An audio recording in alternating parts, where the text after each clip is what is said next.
Guys, I made some oven baked jollof. Let me take you through the process. So I had some peppers and vegetables in the fridge. I didn't want to go bad. So I roasted them with a bit of rosemary and olive oil. I also had some pre-seasoned chicken that I had planned to use for jollof. So I began by frying the chicken. Then after my second batch of chicken, the season had burnt and stuck to the bottom of the pan, so I had to change the pan to a smaller one.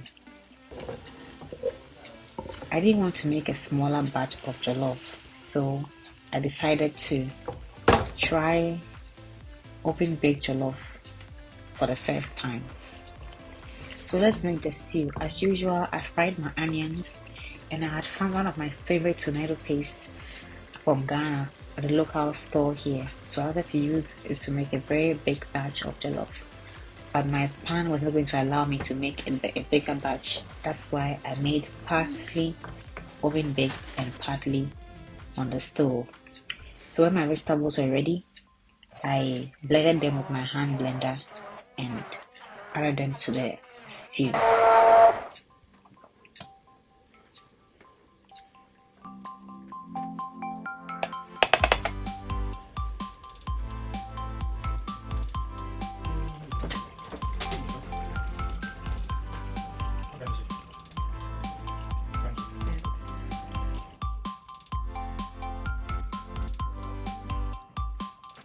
I also seasoned my stew with my favorite spices, curry powder, pepper, black pepper, and also some stock from baked chicken that I had made earlier.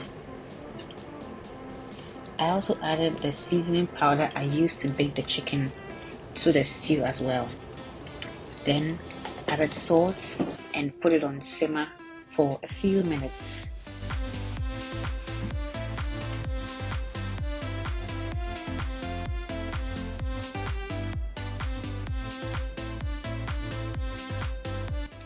So when it came to the rice, I was skeptical.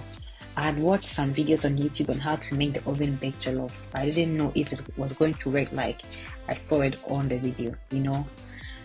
Online is different from doing it in person. So from experience, I decided to parboil the rice. I had washed my rice and I then soaked it in some hot water for about 5 minutes just to make it a bit softer, so that when I put it in the oven, it will come out all together and be the right way. So I did that. When the time was up, I drained the water from the rice, and I began adding my stew gradually. When I add a bit of stew, I started to make sure that it's enough for the rice. I did this for some time. Then when I gained confidence, I added a bit of bay leaves for the fragrance. Then I covered my rice with aluminum foil and I plated it in the oven at 400 degrees for 1 hour.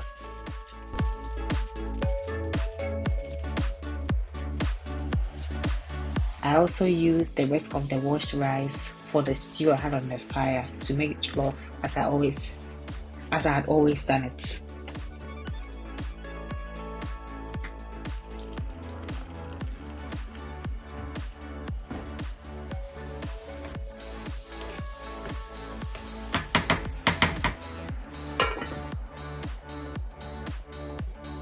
When the hour was up and I took the rice out of the oven, it was cooked perfectly, and the grains of rice was 1-1-1 like we always like it for the jollof. I didn't have to add any water, put in any vegetable or anything. It was just perfectly cooked for 1 hour at 400 degrees Fahrenheit. I was so happy that I was able to achieve this. This was all trial and error and watching some videos online that made this possible. The jollof on the fire too was cooked on time, and I compared the two. Well, I like the oven baked jollof more than the stove top because there's less stirring, so the grains of rice keep their shape. But the one on the fire, because I have to stir, it had broken in some part of it, so I prefer the oven baked jollof rice.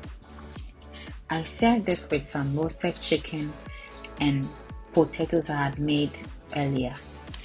So please support me by subscribing, liking the video, sharing with your friends, and I'll see you hopefully very soon. And forget about 100 views in a week, I would come back with the ultimate recipe for the oven baked jollof rice. So see you soon. Bye.